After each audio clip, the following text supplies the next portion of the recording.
Hello, I'm Harry FleuTV, remember it? Now you don't have to. And today I'm going to be reviewing Netflix's The Babysitter, Killer Queen, which is a sequel to the first Babysitter movie, which I reviewed on this channel. So if you want to go check that out, I will leave a link in the description. Go and watch that review if you want to. But without further ado, let's get into the review. Before I get into the review, however, I just want to say there will be major spoilers for this movie. So if you don't want to be spoiled, go watch The Babysitter Killer Queen on Netflix. It's out now. It's available now, I should say. It came out 3 years ago. But without further ado, let's get into the review. So if you don't want to be spoiled, click off the video and go watch the movie. Now, let's begin. 2 years after the first movie, Cole is now a junior and has been invited by his longtime crush Melanie to go on a holiday with him, and this to Cole would hopefully get his mind off of the trauma and horror he endured in the first movie. But without knowing it, he just walks right into those troubles again.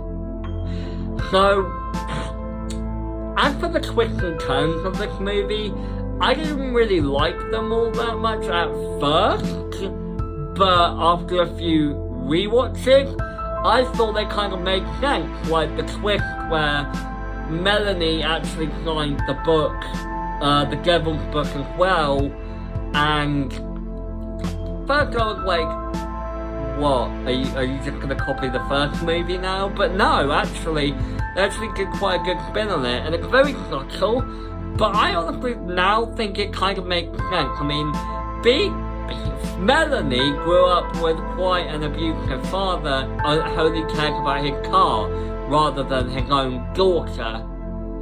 Obviously, that doesn't justify what she does, but I do think it makes sense for this twist to happen now when I think about it.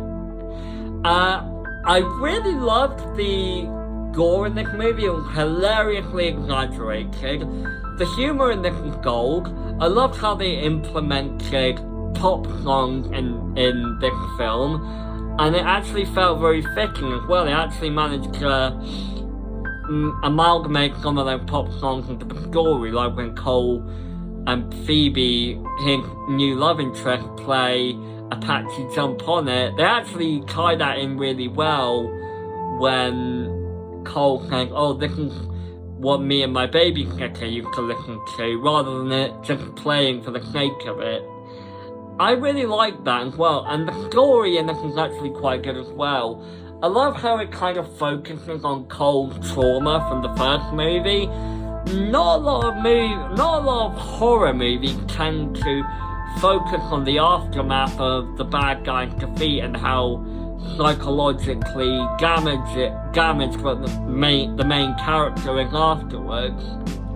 Except for maybe the Child's Play movies. But yeah, I really like how they delved into Cole's psyche after the first movie. Also, did anyone get the vibe that these movies were written by James Gunn, who wrote the first 3 Guardians of the Galaxy movies?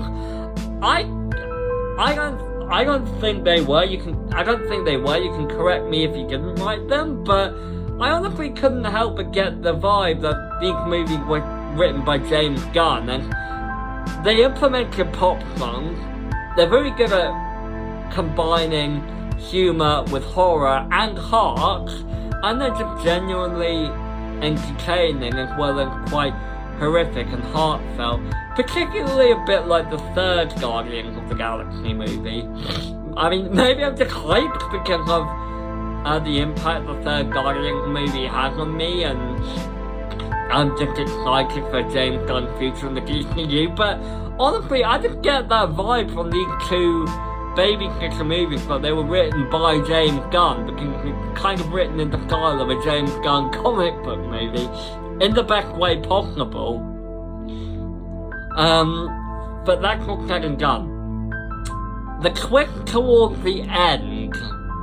Now, this is going to be a very hot take, but I didn't mind the twist at the end when it's revealed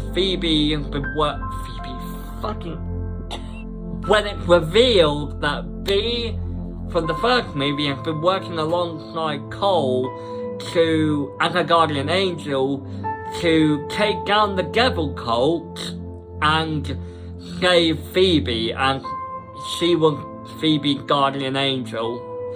Now, could the twist have been better set up in the first movie?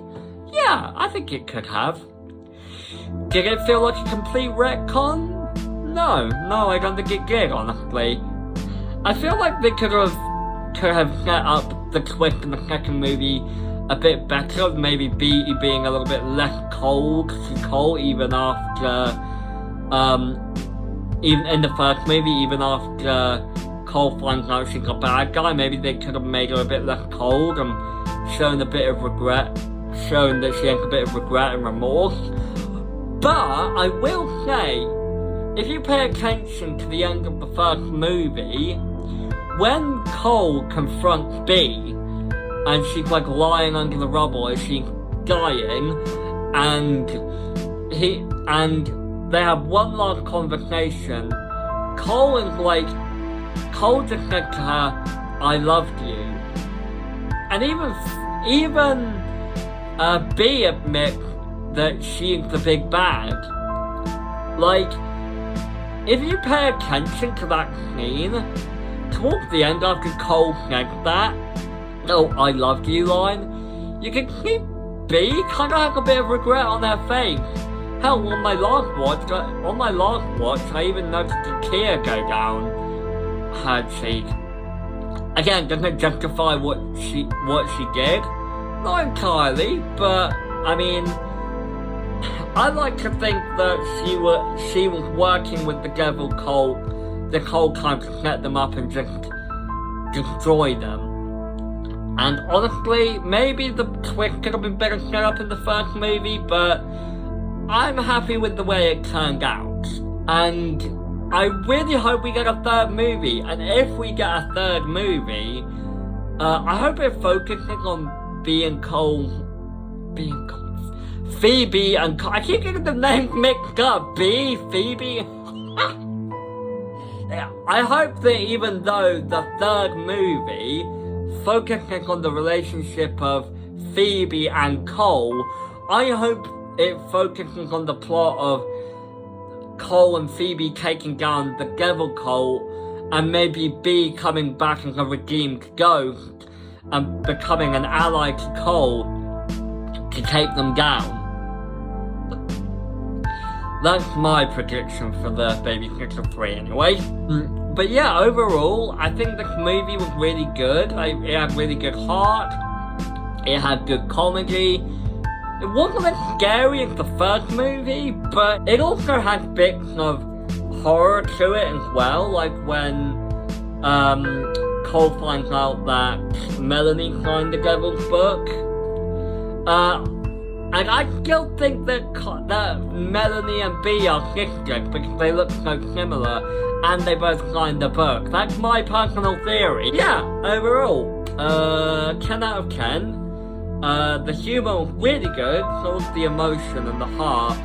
I really got emotional towards the end when Bee sacrificed herself. I really hope that McGee take this opportunity to have Bee become an ally to Cole in the third movie.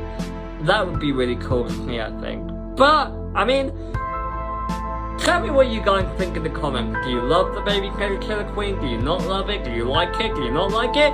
Tell me what you think in the comments below. And I will see you all next time. Also, just a quick announcement. Speaking of the Babysitter 3, there might be a video surrounding the Babysitter 3 coming very, very soon. I'm HARRYWEEN, remember it, so you don't have to.